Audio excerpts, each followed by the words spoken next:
बोली शिव गुरु महाराज की जय।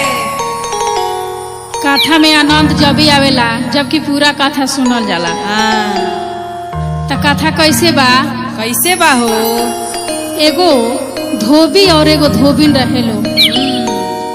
तो धोबी भैया बहुत शिव गुरु के भक्त रहलन और धोबिन गुस्सा करत रही। जब भी शिव गुरु के सुमरन करत रहलन धोबी भैया, तो धोबिन गुस्सा करत रही, कहत रही कि जब भी काम पड़ता है तो ये नमः शिवा करने बैठ जाते हैं। कोई इनका समय ही नहीं है कि काम पे जाना भी है कि नहीं जाना।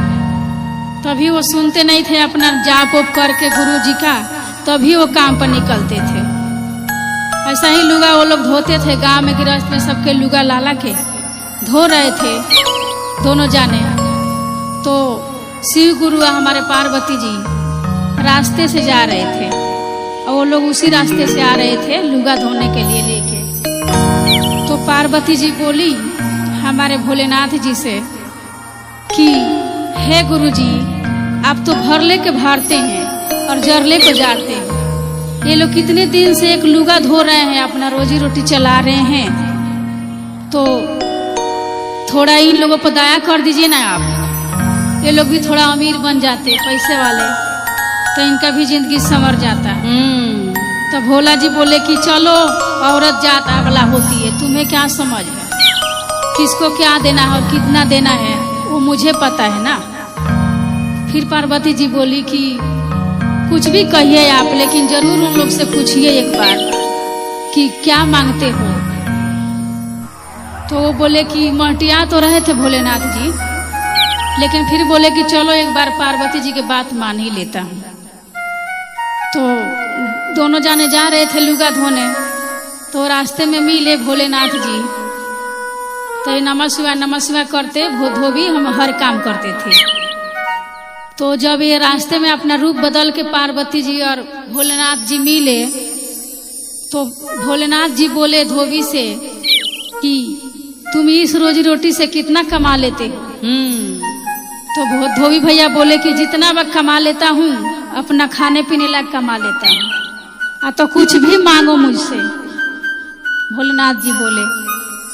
तो धोबी बोले कि मैं जब मौका आएगा तो मांग लूंगा, आज नहीं मांगूंगा। तो भोलेनाथ जी बोले कि देख ली, इसीलिए मैं बोलता था। तो वो लोग फिर चले गए। रास्ते में जब दोनों बेकत जा रहे थे कपड़ा धोने के लिए, तो राजा साहब घोड़ा से आ रहे थे उसी रास्ते में। तो राजा साहब आ रहे थे घोड़ा से, या धोबी कुछ दूर चला गया। तो धोबी बहुत खूबसूरत थी, धोबी थोड़ा काला था। तो राजा साहब बोले, रोक गए, बोले धोबी से कि मेरा शादी ब्याह तो हुआ नहीं है, इसे मैं रानी बना लूंगा तो बहुत अच्छा रहेगा। तो उसका पति से बोले राजा साहब कि इस पत्नी को मेरे हवाले कर दो, तुम्हारे लायक नहीं है, ये राजमहल की लायक है। तो धोबी बोले कि देखिए भैया, आप राजा हैं और हम गरीब लोग हैं, लेकिन हम इज्जत के लिए मरते हैं। हम अपना इज्जत आपके घर नहीं दे सकते, हम शादी कर लिया हूँ इससे।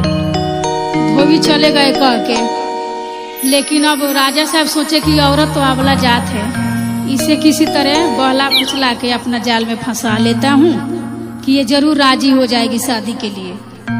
तो रानी साहब के बोले राजा जी कि धोबी के काम करता रू, हमरा संग चल रानी बना के राखे। एक बार अपन शक्कर है ऐनक में देख लो कि तू धोबी के लायक नहीं खू। हमरा राजमहल में राजा घोड़ा हाथी नौकर चाकर सोना चांदी को बैठबू, ये का धोबी संगे संगे रोड में घूमता रू से हमरा संगे चलो, तारा के राजो पाठ तारा नाम पकड़ दे। औरत तो औरतें होले, लालच में आ गईली और घोड़ा पर बैठ के राजा साहब के संगे चल गईली।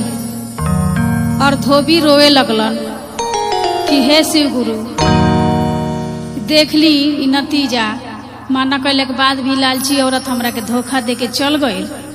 तो हम रउआ के सुमरतानी, आ जौन रउआ बर एक बार पूछनी कि का मांगब, तो उ आज हमरा समय बा, हम मांगतानी रउआ से। तो शिव गुरु वही रास्ता से फिर जात रहनी, सुमरत रहलन, तो नमन करत रहलन। तो फिर गइलन धोबी और कहलन कि हे बाबा जो रउआ बर देवे के चाहत रहनी तन उ आज बर मांगे के हमरा समय आई बा, हमरा के उ बर दे दी। तो शिव गुरु हमार कहने की का बर चाहिए, तो इहे चाहिए कि जौन औरत पर हम खुद से ज्यादा भरोसा कैले रहनी उ एगो राजा के संगे चल गई लालच में, ओकरा के ऐसन करी कि सुअर बना दी। तो भोलेनाथ के कृपा उ तो चोरों के सुनेलन आ साधु के सुनेलन और झूठों के सुनेलन और साचों के सुनेलन, क्योंकि भगवान तो भगवान हो। तो भोलेनाथ ओकरा के सुअर बना देनी, खूब सुंदर पत्नी के। और राजा साहब तो स्पीड में लेके जाता रहन जो अब तो शादी रचाए, बहुत खूबसूरत पत्नी मिल गई हमरा।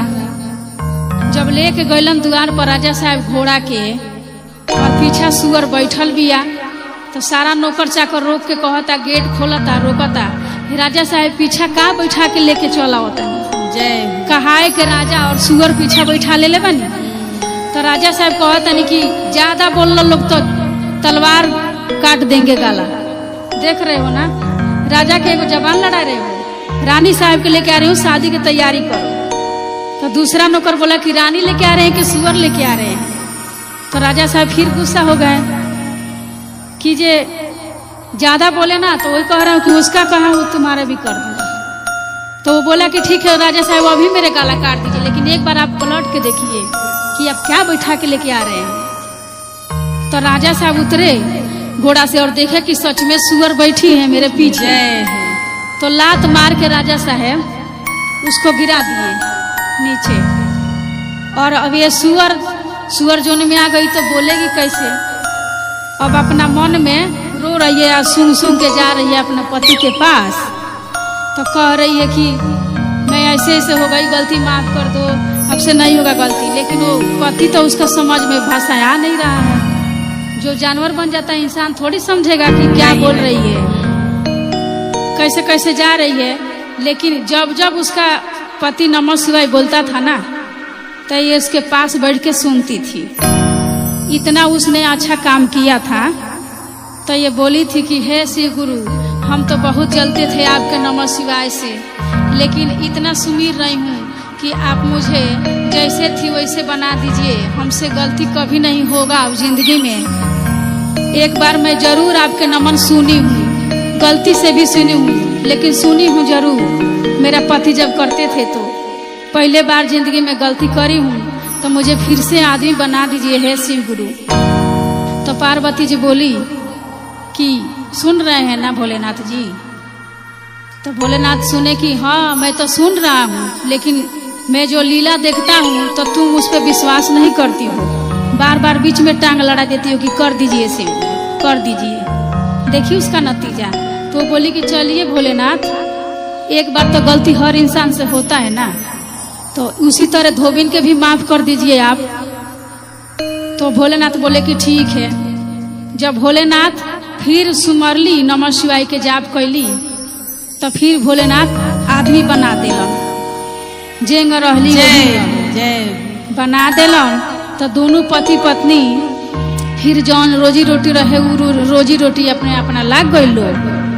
और कहल लो कि जो भी शिव गुरु का शिष्य होई, गुरु भैया गुरु बहिना, तो ऐसन लालच कबो जिंदगी में ना करी। लालच के बुरा अंजामे होला।